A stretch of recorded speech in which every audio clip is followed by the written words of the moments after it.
Ụtụtụ ọma nụ ụmụ ọdịnala Igbo, aka m bụkwa onye nke gị Ogbuefi EZE-ANA Ugochi tubelu oraifite. Abụ m onye isi nchụaja Ugochi tubelu na temple, ya nakwazi onye isi nchụaja ọdịnala restoration prayer ministry, ya nakwazi onye mgbasa ozi ọdịnala Igbo. My mission is to help people live better life. A sị na ọmaka ga-emerụ nwoke merụ nwaanyị, sị na anyị ga-adị ka echi maka na echi adị agwụ agwụ. A sị m onye echiche ihe ọjọọ ya eme anyị ya ma onwe ya. A sị m ụmụnne anyị niile ndị nọ mba ofesi nọ n'ala mmadụ, a sị m na ha ga-akụta ihe ọma na obodo ha nọ wee nata n'ụlọ, maka na akụrụ ụlọ bụ onye bara ya nọ. A sị m onye isi anyị na-awa aja ya were nke tụọ, onye fụla anyị lụta nwa ya nwụrụ anwụ na ọzọ ya nwụ. A sị na ihe ọma ga-emere anyị, n'ihe ọma na-eme na ebe ndị ọzọ ga-eme na be anyị. Ihe ọma dị n'elu ya daa na ọ dị na ya bụ ome ka anya fụ ya. Ise ụtụtụ tata bụ Orie, anyị ejego na temple chụọ aja, gọọ ọfọ n'isi ndị enyi m niile, friends of the temple, my partners, ndị ihe anyị na-eme na-amasị, my fans, ndị na-ewe nrecha vidiyo anyị akụsara ya ndị ọzọ, na ndị niile na-ayọ ka anyị na-erụta ha n'ịgọ ọfọ dị iche iche. Ọ kachasịkwazi ndị na-esonyere anyị na aja nke anyị na-achụ n'ọnwa Jenụwarị a, nke anyị ga-emechi 14 days rituals, nke anyị ga-emechi na 18th of this month. Anyị ga-emechi, anyị ga-egbu egbu na anyị ga-achụ aja dị iche iche wee mechie. Ndị niile sokwa nna ya bụ aja ga-enwetakwa ihe onyonyo ka ya bụ ihe si wee gaa sọsọ ha. Anyị ga-emekwu saraka, ndị mmadụ ga-esi ebe dị iche iche maka sonye na ya bụ saraka. A sị m na arọ a ga-abụ arọ mbute ike too ezi ụmụ ọdịnala Igbo, onye ọbụla ji ezi obi niile wee chighata n'ọdịnala. A sị m na arọ a ga-abụ the year of tremendous change. Then na-ekwukwa na-ewetakwara ikwu na ibe n'ụbọchị Sọnde, ụbọchị anyị na-eme kanselịn, mana ị na-abịa ihe agwa m agwa ebu ukwu gị. Kanselịn anyị bụ free, mana ịgba afa a na-akwụ ụgwọ.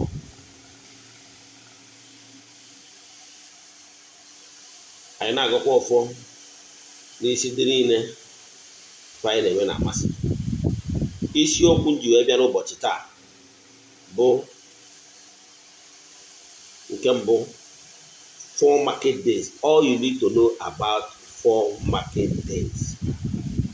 2, ihe ị kwesịrị ịma gbasara ịga ọfọ na etu esi aga ọfọ na ihe bụ ịga ọfọ, which is prayer. Then nke ịtọ bụ na uru ọ bara mmadụ ibu ụzọ chụkwachi onye ụwa ya, align to ya chi, before ịgba afa agụ. That is the best of them all, to avoid confusion. Udo dịrị onye ọbụla. A sị m ndị ihe ọma na-amasị n'aha Chukwu Okike pụrụ ime ihe niile, ka ihe ọma kpọ ha ihu n'ebe niile ha nọ na.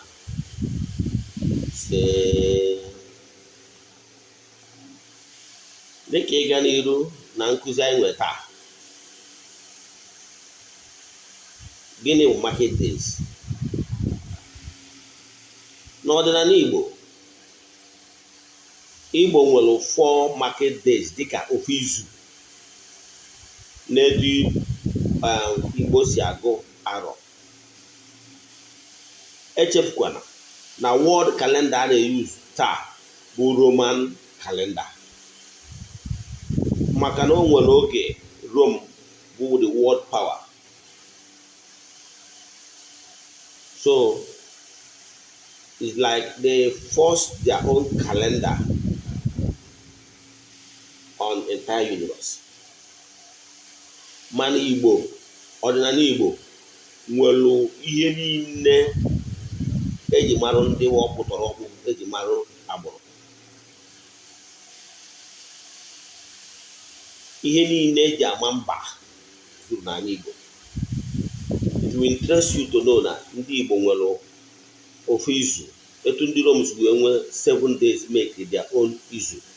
Ụbọchị nkụzi gbasara the mystery dị na izu akọwara gị na those days, 7 days of a week, bụ ụbọchị ha ji efe mmụọ dị iche iche. Akọwara gị bido na Sọnde gwa na ụbọchị eji efe sun god, na Mọnde ụbọchị eji efe moon day, eji efe moon, wee gụdo wee gwa ma Saturday, so na Saturday ụbọchị eji efe the Saturn god, and so on and so forth. Akwasigo ya na my previous videos. Mana n'ọdịnala Igbo, na ndị Igbo nwere ụbọchị anyị ji aga izu. Ụbọchị anyị ji aga izu bụ 4 days, bụ agụmizu ndị Igbo, ka o wee doo anya. Ọ bụrụ na ndị Igbo colonize the whole world, we can as well impose our 4 market days in the entire universe. Ya? And the 7 days of a week globally, we will accept as normal calendar. It's not superior to our own origin calendar, but 4 market days. Maka na ike dị na-akpọ and no nkụ dị na mba na-eghere mba niile. And no method of worship that is superior than okpukpere and method of worship n'ebe a mụrụ onye. Ịghọtara ya? So don't accept no nwere any religion is superior than nke dị na agbụrụ amụrụ gị. Maka na mba na-asụ n'onu and Chukwu oke merụ ka mba ọbụla and race ọbụla nwee usoro okpukpere ha ma ihe o mere. Anya ma na onwe na-anụ n'onu. Ịghọtara ya? Maka ihe eji mana chi ndị mba ọbụla na-azọ ha na-eso ha bụ maka ihe na agbụrụ ọbụla na-enye testimony gosiri gị na chi nke ha na-aza ha na ụdị ha si wee na-akpọpụ ya. Ịghọtara ya? So n'ọdịnala Igbo, anyị nwere 4 market days, and this our 4 market days represent the cardinal elements. Enwere elements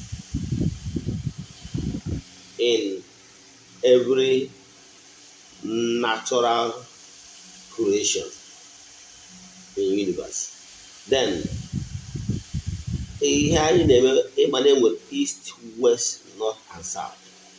Entities of powers of east, west, north and south. So with that cardinal point. Now that cardinal point represented the sun. The sun is working in the masculine form. It is a power that flows from the Almighty, that radiates the entire creation, energize them. That is why without sun, not than Igbo, in every setting of a call on the Nadibia, again, where ever to Anyanwu Nezelu is the anchorage of the light, the sun, to the temple. Pattern of niile all over the globe do recognize sun. It's either they face sun during building their own temple or churches, or mosque, or they celebrate the sun god. Like in the Rome, they celebrate the sun god. So in everything they do, they recognize that shape of the sun. Even the Holy Communion, they recognize the shape of that sun. You understand? So sometimes they view the image of that sun. Then while some other religions face their temple towards the east, facing the sun. So sun is works in a masculine direction. Nice, one working couple. Then the onye.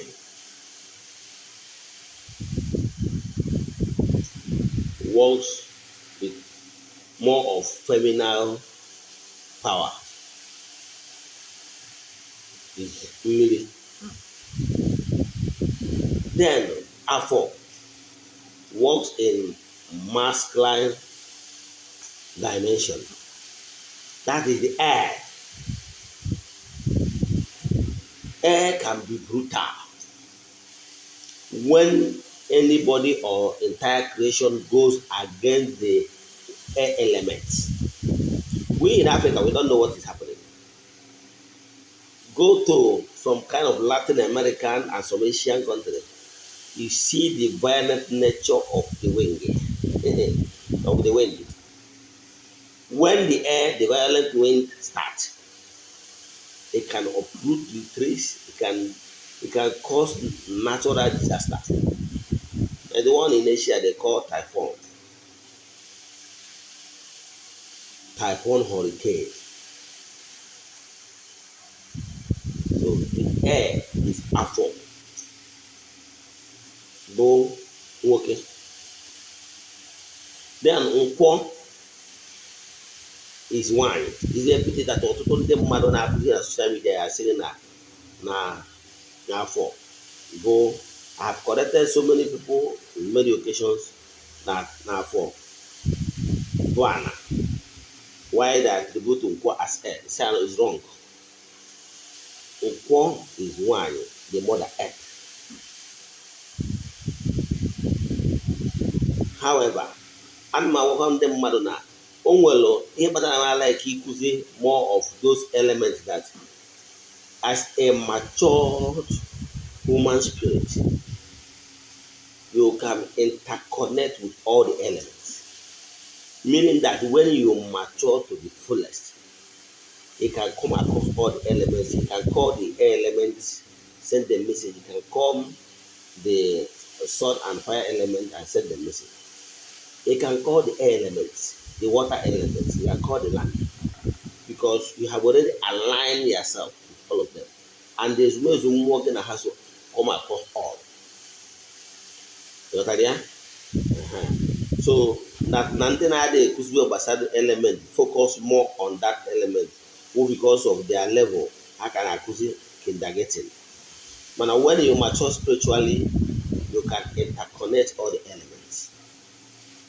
And onwere ndị bụ by the virtue of their birth, they are interconnected. Echefukwara na ndị ọcha na-ekwu maka zodiac sign.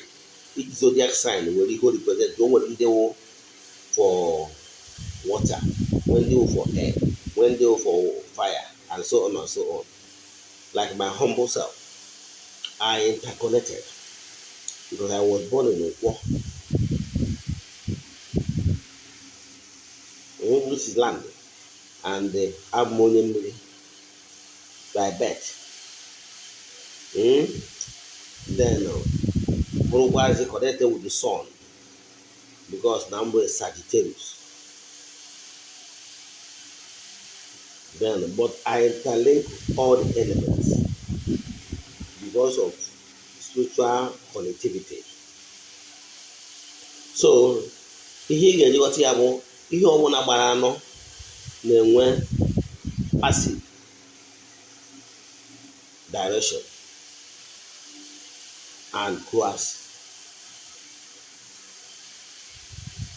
2 na-arụ ọrụ in amaka mmesi wee okwu egi wee ghọta ya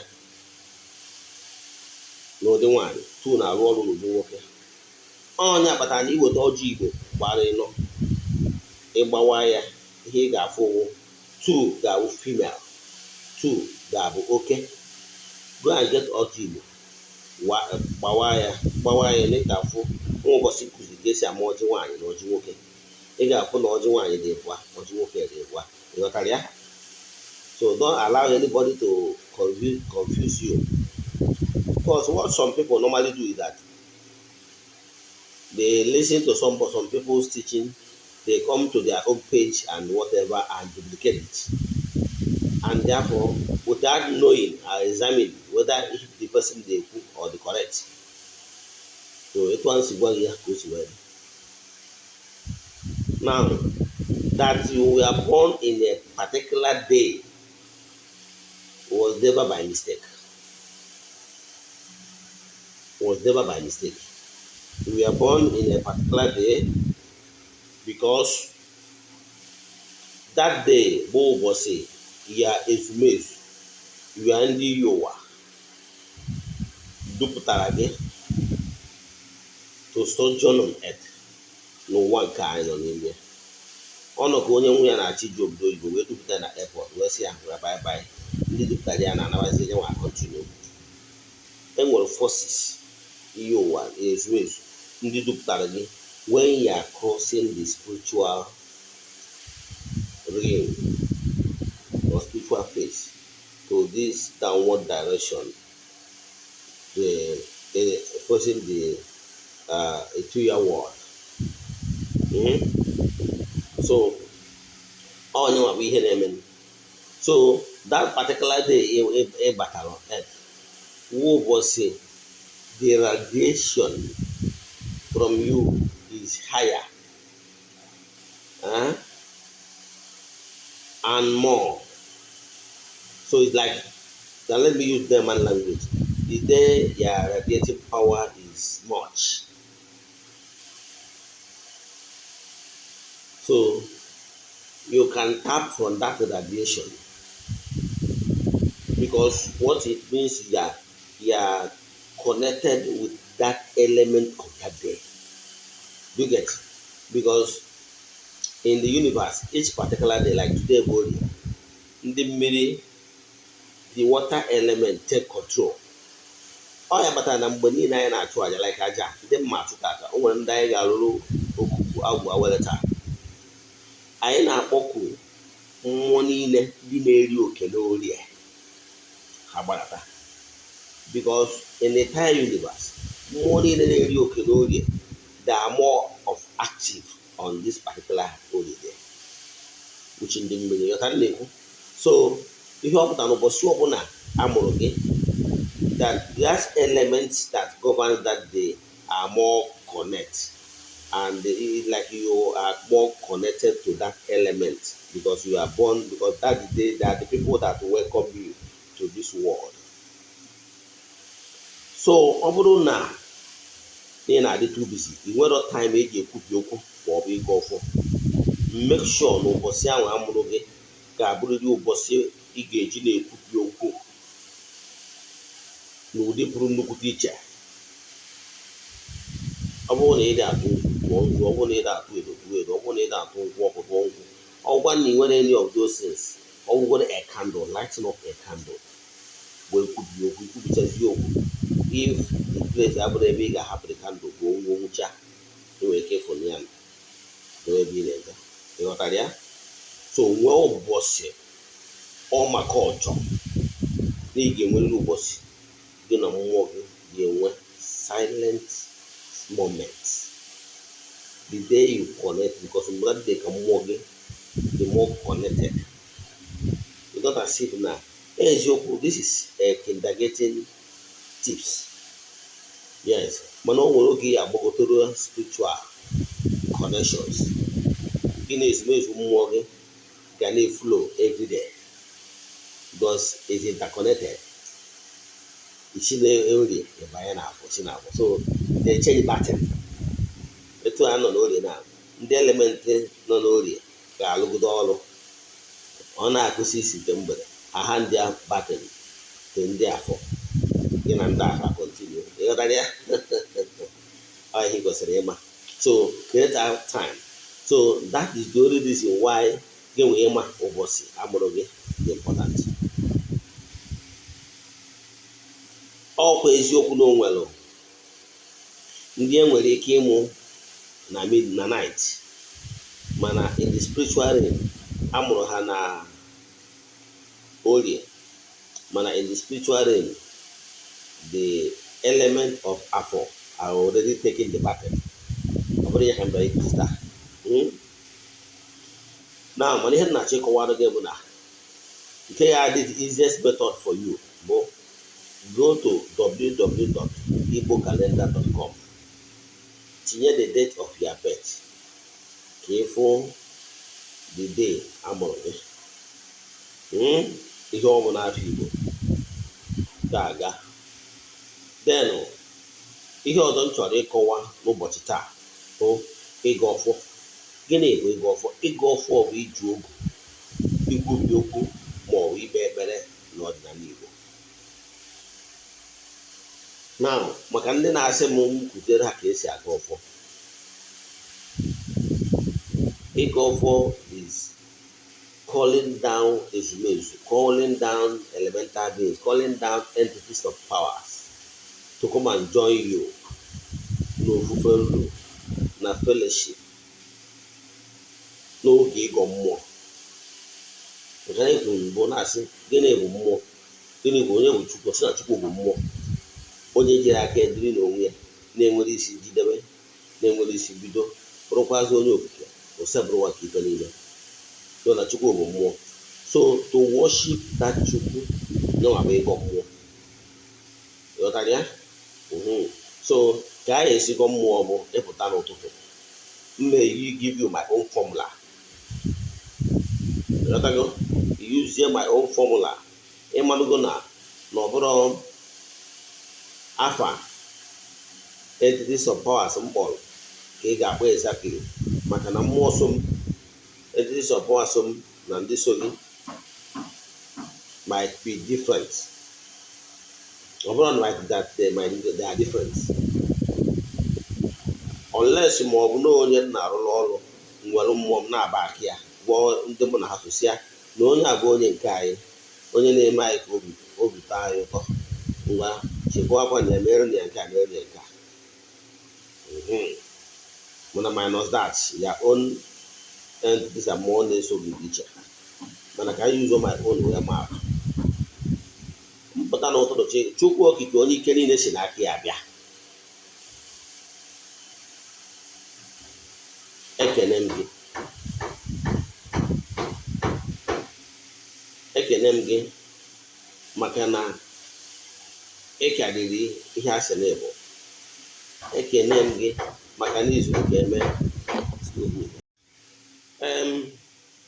Ịga ọfọ Chukwu okike nke pụrụ ime ihe niile, onye ike niile si n'aka ya bịa. Ekene m gị. Akpọkuo m ndị anjelu nke Chukwu, ndị na-ejere Chukwu na mmadụ ozi. Akpọkuo m ụnụ. Akpọkuo m ụnụ. Nke a ụso na ndị yuzu na usoro ọ bụrụ na m chọrọ ime ministration. Yes. Mana m kwucha nke m ma akọwara gị usoro eji aga ọfọ n'ala Igbo, na ọ bụrụ na ị chọrọ ịga ọsụsọ ịga ọfọ ọjị. Mana ọ bụrụ na ị chọrọ ime n'ụdị silent hour administration, otu m si eme. Kpọkuo Chukwu okike nke pụrụ ime ihe niile. Kpọkuo ndị anjelu nke Chukwu ndị niile na-eri oke tata bụ Orie. Kpọkuo ndị egere na ndị mbụ. Kpọkuo ndị anịka ntọala. Kpọkuo gods of the land. Kpọkuo ndị ichie nwoke na ndị ichie nwaanyị. Kpọkuo ndị nna nna m ha. Kpọkuo nna m mgbe enyi obi. Kpọkuo enwe na, kpọkuo nwa efo, kpọkuo eji efo isi, kpọkuo Eze-Ana, kpọkuo Ikeri. Kpọkuo ndị nna nna anyị ha, ndị nwụrụ anwụ na ndị furu efu na ndị inyom ha na ụmụ ọgbụ. Kpọkuo nne nna m nwaanyị nkwọ Grace ana nwa, Felix ana nwa na ana nwa. Kpọkuo mmụọ ezigbo ezu, mmụọ niile m na-emere ihe na mmụọ niile na-emere m ihe. Kpọkuo mmụọ niile m na-eso na ndị na-eso m. Kpọkuo mmụọ niile ndị anjelu nke Chukwu na-arụ ọrụ n'Ugochi tubelu na temple. Kpọkuo entities of powers from east, west, north and south. Kpọkuo all the forces of nature. Kpọkuo elemental beings and mystic and helpful beings. Kpọkuo ike niile nke n'igwe, ike dị n'elu na ike dị n'ala. All the beings from the light region. Kpọkuo ndị na-agagharị n'oge awa na-eme mma. Kpọkuo ụnụ. Kpọkuo mmụọ niile na-awara ọjị, ndị na-atụrụ ozu, ndị na-atụrụ edo, ndị na-atụrụ mmanya. Kpọkuo all the elements from the sun, moon, stars, from the air, from the waters, the salamanders, the mammals, the water sprites. Kpọkuo the early beings. Kpọkuo ndị ala. Kpọkuo the mother earth. Kpọkuo ọrụ mmụọ nnụ mmụọ niile. Kpọkuo mmụọ dịbe nna m, mmụọ ikwu nne m Ogwugwu Udo Amadioha Ụlas kpọkuoru mmụọ ndị anjelu nke Chukwu ndị anyị na ha na-alụkọ ọrụ. Kpọkụ mmụọ onye nna na Oraifite, kpọkụ mmụọ onye nna na Nnewi, kpọkụ mmụọ onye nna na Agbụkwọ, mmụọ onye nna na ọzọ obodo na mmụọ nna na Atani. Na-akpọkụ ụmụoru mmụọ ndụ mmụọ niile ndị mụ na ha na-erikọ na ndị mụ na ha na-ekekọ ụnụ gbadata. Kpọkuo ndị anjelu nke Chukwu niile, kpọkuo 9 choirs of angels, kpọkuo 24 elders, kpọkuo ihe anọ dị ndụ, kpọkuo ike niile, principalities and powers. Ndị niile ka m na-akpọku n'ụbọchị tata n'oge eji enye ekele ebugo ka ụnụ bịa kwudoro m, meenụ m odogwu, meenụ m eji ama, gbagharụ m ebe ọ na ezughị oke nke mmadụ. Ụnụ ekwena ka ndị ehie ụzọ, kwudoro m. Ayọgbazie m ayọyọ dị iche iche dịrị m mma, ayọgide ayọ nyocha ihe niile bụ mkpa m. Ayọọ m n'isi ụmụ m niile, my partners, my friends of the temple, my spiritual children all over the world. Ayọwa m n'isi, nyocha isi n'inyocha ayọ n'isi ha, ebido nkwubiwe okwu, kwube ihe ndị ọma dị iche iche m chọrọ ka ọ na-eme n'ebe ha nọ, wee jụọ ogu kwubi okwu. Let there be every negative energy be neutralized. Let every yoke be broken. Let every chain be loosened. N'aha Chukwu okike nke pụrụ ime ihe niile. And nke kacha nke bụ na nke ọnwụ na na-ekwubi eji m aha Chukwu okike nke pụrụ ime ihe niile na-esiri ya, maka na onye nwa ọmụmụ egwu mụba ike niile si n'aka ya abịa. Any bringer of truth from any religion ga-ekwuriri na ọ bụ nna ahụ, the everlasting father, bụ onye zitere ya. Therefore, everlasting father karịrị ike ọbụla ma karịrị onye ọbụla o sitere. So no power, nwa power nyere ike Chukwu okike nke pụrụ ime ihe nye na-ama aka. Yọọ mkpọ ọbụla n'aha ya, talk to him direct. Ihe anyị na-akpọkụ ndị anjelu nke Chukwu niile ka ha sonyere anyị n'oge administration anyị, ka ha soro anyị bụrụ ndị akaebe, ka ha soro anyị wee tie ọnụ, ka ha soro anyị wee ude, ka ha soro anyị wee buru ayọyọ anyị na mkpa anyị buje to the right direction. Kpọkwukwa ezumezu mmụọ ndị ya asọ ọbụda problem ka ha bịa soro n'ụlọ mkpa anyị ma soro nye aka n'oge inye Chukwu otuto. Ghọtara ya? So ụmụ ihe na-akpọkwuwe ndị ọ ga-akacha mma ma ọ bụrụ na ị na-akpọkwu ụmụ mmụọ a, ọ bụrụ ndị na-awapụrụ ọjị, ndị na-emeri, na-atụrụ nzu, ndị na-atụrụ edo, ndị na-atụrụ nkwụ ọkụ. Ọnya maka ụfọdụ ndị mmadụ na-asị na ha enwere ego, na-agbachara onye ahụ afọ nwere ego o ji alụ ọrụ. Ọ na-atụ anyị sị ihe a bụrụ ihe anyị, ihe ị ga-eme ewu ji egowa ọfọ, na-akpọkwu ụmụ mmụọ ya sị ha mekọ ọkpa ha ma ebere, n'ikwetago n'ichighatago na ị ga-arụ ọrụ dị n'ụzọ gị, mana na ị nwere ego. Ha biko ha meghere ụzọ, na ha meghere ụzọ na ị ga-arụ ọrụ dị n'ụzọ. Once you are very honest, believe in me, they will open the doors for you. It's a gradual process. The more they are convinced with you being honest, the more they are breaking and they are opening the doors of what to you. So he ga-eme bụ na-ayọ ha, na-ayọ and kama ahụ ngwa ha anaghị ha si were release elu gị etu amount of money, bidogoro na-eme ya bit by bit. Imesi ya nkesa emechakwana m nke a sịkwa na ego ka e wee mee ọzọ. Believe me, they will do it. O nwere ndị ọnọdụ ha ka ọnọdụ bụ njọ bụ na taa ha smiling, mana ọ bụrụ na ọchị ka ị chọrọ ịgọ maka na ọjị na-adị precise, not too long. Onye ka eji asị na ọjị agọchiri ntụ na mmụọ adịghị aka, maka na mmụọ na-anụ. Maka na asị na-ejide ọjị kwa ụgwara ndị mmụọ nyere ndị iweta ọjị si Chukwu okike nke pụrụ ime ihe na onye ike ndị si n'aka ya bịa na-ekene gị.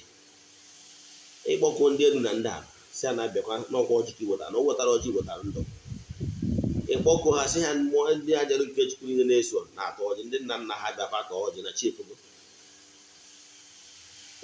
Mmụọ niile na-emeri ihe na mmụọ na-emeri ha bịa atọ ọjị, ikelecha ha iwe yọọ ha si adọ ebe ọ bụla isi medo ha gbagharụ, na-enwe nwata na-asa ahụ n'afọ n'afọ.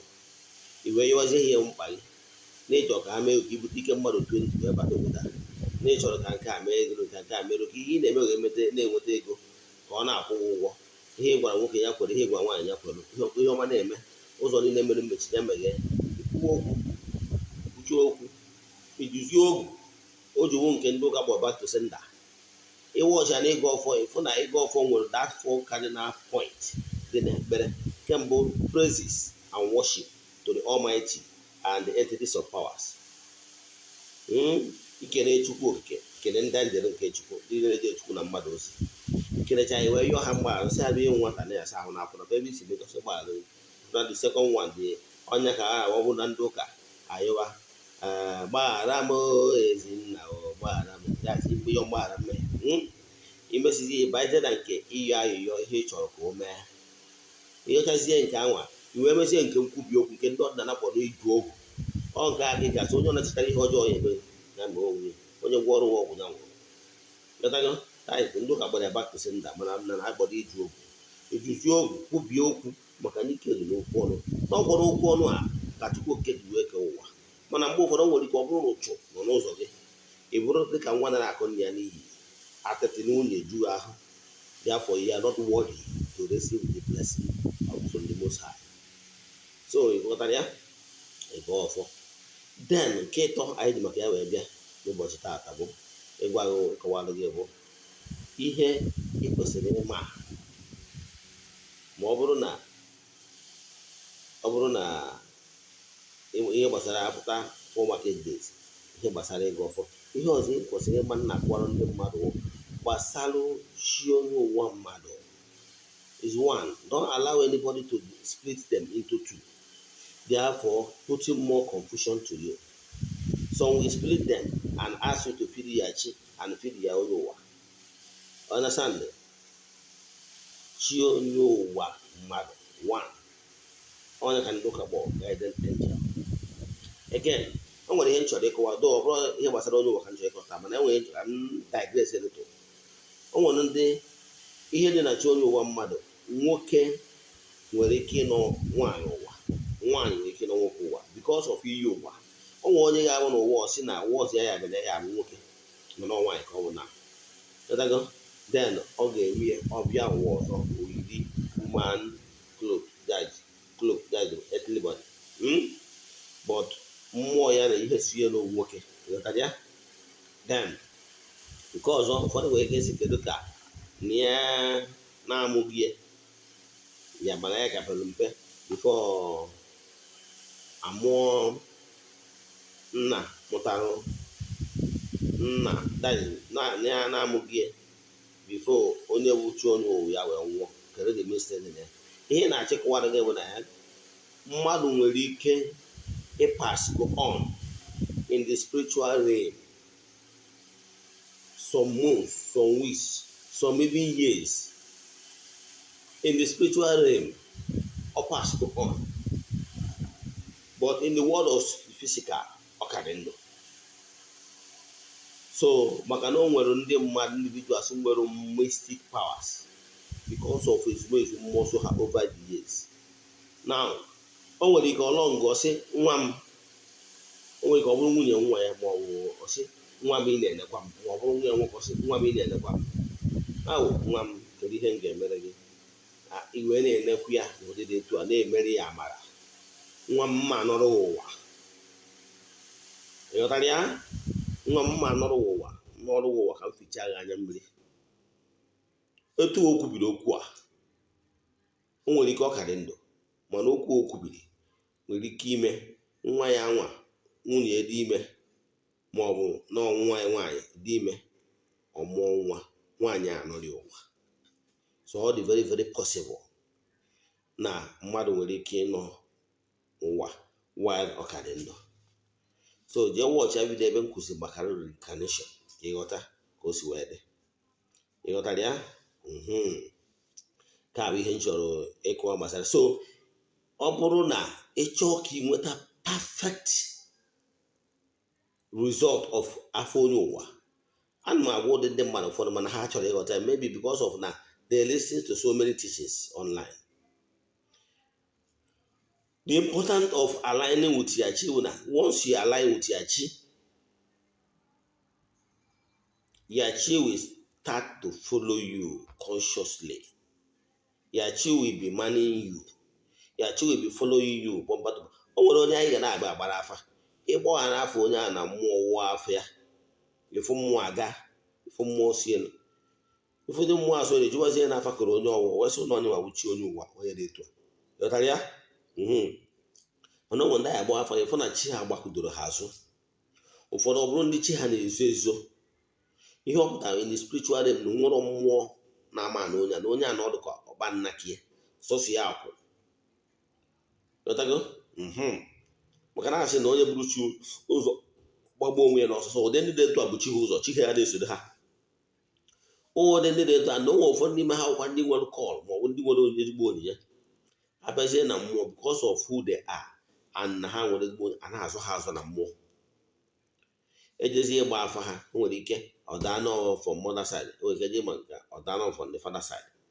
And for a novice onye ka bidoro ọfụ n'ọdịnala o nwere ike ọ dịzie confused. Wee na-akọwara ndị mmadụ the cheapest method. Onye batara ọfụ na n'ọdịnala don't care about the name of onye nọrọ ụwa maka na onye nọrọ ụwa maara onwe ya mana ọgụgụ amaghị ya. Example, ọ bụrụ na nwa gị na-eje akwụkwọ afọ wee si parents bịa na skuul wee kpọọ afọ nwa gị si onye bụ nna ya gbagota na steji kwe ya agbagota na steji ya agbagota ihe eji gbagota ahụ na afa nwa gị ka gbọrọ. Etu a na spiritual realm onye agha na-akpọtụrụ chi gị were anụ ọkụwụ n'elu kpọọ chi onye ụwa Ifeanyị Okeke onye umeoru ụga n'ọgụnwa onye ọbụla bụ chi onye ụwa ka anyị na-akpọtụ n'azọ gbadata. Nke bụ eziokwu na spiritual realm ndị rie onye ụwa ya gbadata bịa were oke maka na onye ha gbara afa ọmụ onwe maka na ọrụ mmụọ ka na-alụ ọ bịazie were oke anwa gịnị ya na onye ahụ erikọ alaịn ọha imechazie mmemme dị na emesara aka chi onye ụwa ya bido dade kwudobere ya. O nwere ike ọ na-ejezi ije gbaa afa mmụọ a na-eso ya. O nwere ụbọchị mmụọ dibịa nọkọta wonde nsị ka nje gbaa afa maka na dibịa na akwụkwọ n'ọnụ ije n'afọ onye ọtọ je gbaa mgba onye a na-ekwu ha amụrụ nọ dibịa ka mbụ mbata nọrọ ala merie etu na ndete si eme ịgba afa si na ya fụrụ ụmụ mmụọ ka ha so m ya fụrụ onye ụwa m na ya fụrụ ọda mmụọ ụmụ mmụọ gasị so m mmụọ n'ala n'ime obi m yọta na-ekwu. So ọ bụrụ na chi onye ụwa gị soro gị na-eso gị wee jee n'afa mbọsị a ga-agba afọ onye ụwa gị fụ na agba ha n'afọ onye ụwa gị ọ dị clear. So ana m agwa ndị mmadụ don't be in a hurry to mara afọ onye anwa afa ya. Ị na-akpọgoro chi onye ụwa mgbe ata ọjị onye wuchi onye ụwa gị maara onwe. Ị ghọtara ya? Onye wuchi onye ụwa gị maara onwe. So mgbe ị baziri use this method without akpọgọ mmadụ afa feed like 2-3 times then jezie gba afọ onye ụwa ịfụ na ọ ya dị clear. O nwere ndị sef hụ na ifidicha sef ị na ịdị ọdị ije gba afa o nwere ike ọ bịakwute gị na nlọ sị na ya bụ nna gị gị na-eme nka obido bịakwute gị. Ọgwụkwa ndị nwere onyinye efe ụzọ nwere ike bido ịfụwa ya gị na-akpawa nkata. Ị ghọtara ya? So ihe ndị ekwu ihe a bụ ka anyị clear ha. Some people na-adị very confused as onye ọdịnala ọ bụrụ ịma afọ onye ahụ bụ ihe dịgoro mkpa. Ihe dị mkpa wụ are you remembering the person? Ị na-erota ha na-akpọ chi onye wuchi onye ụwa ya bịa ata ọjị ma nzu ya na nwanne nkwụ ọkụ ncheta aka dịka ndị Igbo si ekwu. Mma akwụsị ebe a. Onwe ajụjụ ọbụla ị nwere na nkụzi anyị kụzi taa maọbụ ihe nkụzi gị gboo maọbụ ihe ọbụla na-agbagwoju anya n'ọdịnala Igbo sendịrị meseji a ga-enyere gị aka. Anyị na-agbakwa afa gbaa afa miri emi and distance is never a barrier n'ịgba afa anyị. Distance is never a barrier n'ịlụ ọrụ anyị. Ọ bụrụ na ị kwenyere na mmadụ nwere ike iji afa gị jee castie spell n'aka ndị ajọ dibịa maọbụ n'aka onye winch etu a ka mmadụ nwere ike isikwa wee kwuo okwu jụọ ese rụọ ọrụ mmụọ n'isi gị weda ma enyi ya maọbụ na ịnọrọ ya. Ị ghọtara ya? Kama na-ekere ọrụ eke ọ bụrụ mmadụ niile emewuru nke a. Ihe mmadụ emewuru does not mean na onwe onye ọzọ na-emewu ya. And what you don't know, like I always say, is only a mystery to you and not to all. Send the message 0805 7837672. mana ọ bụrụ na outside the country echefukwana itinye +324 805 7837672. Ogbuefi EZE-ANA Ugochi tubelu bụ afa m. daalụnụ.